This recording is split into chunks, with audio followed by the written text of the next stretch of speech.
This is Digging In, a leadership series brought to you by Eagle Center for Leadership President Melissa Hambrick Jackson. In this episode, Eagle Consulting CEO Dr. Larry Little joins us in our final part for the below the line equation and what it looks like to cross the line. Let's join them now. Needs accountability, and without accountability, you're not going to move forward. And at every single time, in fact, I will say this to you: if accountability is easy, you're probably not doing it right. Right? If it's easy, and something's probably off somewhere. Either you're not where you need to be as a leader, or they're in the relationship. There's something going on there that's unhealthy. Because accountability is difficult for everybody. Yeah, it sure is. It sure is. So when you take all three of these components, the goals, the data, the accountability, and you put that together, you call that measured execution. Yeah.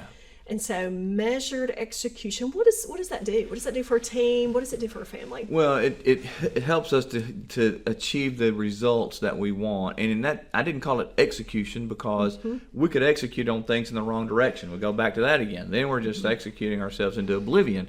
But measured execution means we've measured it. It's the right goals. It's the right data. We've measured it with accountability. We're looking at it. We know it's there. So when we have measured execution, in other words, it's where it needs to be. We're aligned on the top of the line, and on the bottom we have measured execution. If we learn to navigate that line up and down, cross that line back and forth with both of those components, that's how we achieve a healthy culture in our home. That's how we achieve a healthy culture on our teams and in our businesses. So it's absolutely essential to have, because if you just have focused alignment with no execution, you're dreaming and philosophizing and accomplishing nothing. If you have execution without alignment, you have burnout and a lack of direction and frustration because you're executing on wrong things. If you have focused alignment and measured execution, and you know how to go back and forth across that line to make sure both of those plates are spinning appropriately and people are giving the attention they need to as we lead our homes, as we lead our teams, as we work in our companies. If we can do both of those things, what I find is most people are good at one or the other. And that's natural. That's okay. You're supposed to be. But it's having the discipline to get where you're uncomfortable. So go to that uncomfortable spot. If you're more comfortable above the line, having the discipline to learn how to have measured execution makes you effective. It makes you effective in your home, in your relationships, and in your business.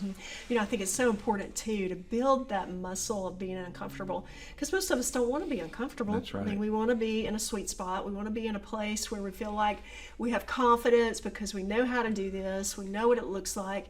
And so you're asking us to be uncomfortable. You're asking us to go into a zone that's not familiar, that's not, part of our personality necessarily, or part of how we're wired, or part of where, we found that we can be successful. So you're telling us to go to that other place and practice. That's right. And try. That's right. And experiment with it and see what happens. And, that takes something. That takes something from us. What would be some words of wisdom that you would give us that would help us know that, hey, we need to do this. We need to practice this. We need to try. That's the word, Melissa. You said the word, practice. I would say you're not going to get it right. We are not going to get it right. And that's... Pause there for a second. Okay. Right there. Right there. So we're not going to get it right. No. We're not going to get it right. No, we're not. And the reason is none of us are perfect. Right. So we're not going to get it right. Yeah. It's not about getting it right. It's about understanding how to lead those you care about, those you work with, those you love. It's about learning to get to where they are, to lead them and create the most healthy environment that you can. And that just means, that's why we call it crossing the line.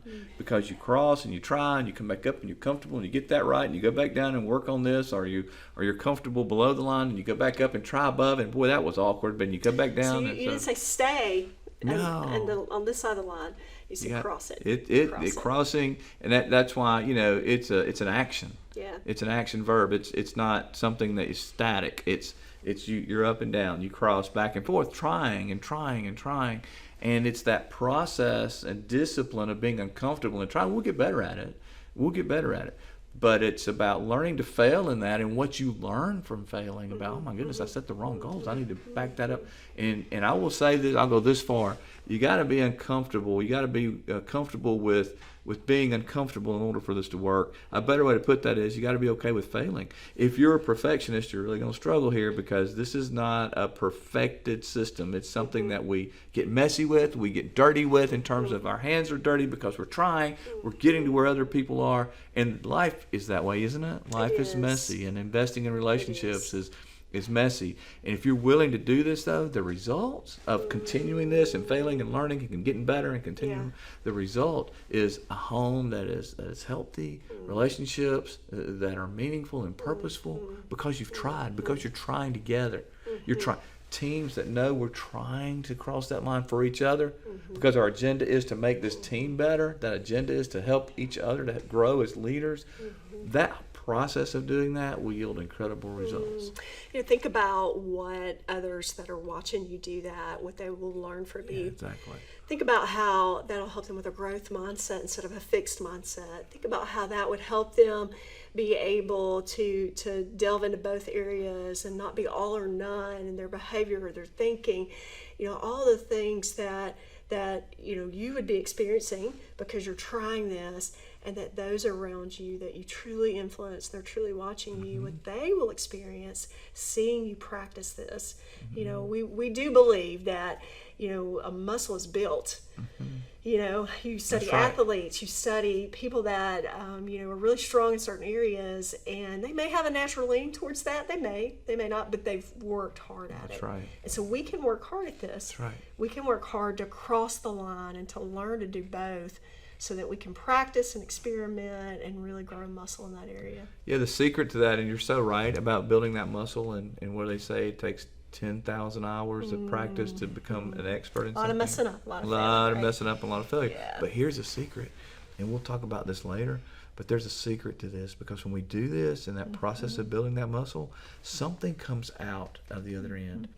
And that something is probably the biggest obstacle to healthy relationships and healthy teams and effective teams, and that is when you work this system, and we're going to talk about it later, you overcome this monster, and this monster it hurts relationships, like I said, it hurts, and that monster is the monster of fear or lack of trust. So when we do this, what comes out at the other end is our ability to build that muscle of trust. It's really powerful. Trusting ourselves and trusting others. You've read ahead. So this is a great opportunity to come back and talk some more. So we hope that we've made you uncomfortable today. We hope that we've caused you to think about who you are and who you want to be. So we want to challenge you to go and cross the line, practice that, build a muscle, and be intentional to do this so that you can influence others. Thank you for today. My pleasure. Great nuggets of wisdom. This has been Digging In with host Melissa Hambrick Jackson and guest Dr. Larry Little. Thank you for joining us. To learn more about the concepts from this video, you can find Dr. Larry Little's book, Crossing the Line, available to purchase on Amazon and our website, eaglecenterforleadership.com. You can also find the podcast Crossing the Line with Larry Little available on Apple Podcasts, Spotify, or online at eaglecenterforleadership.com. Thank you for joining us today.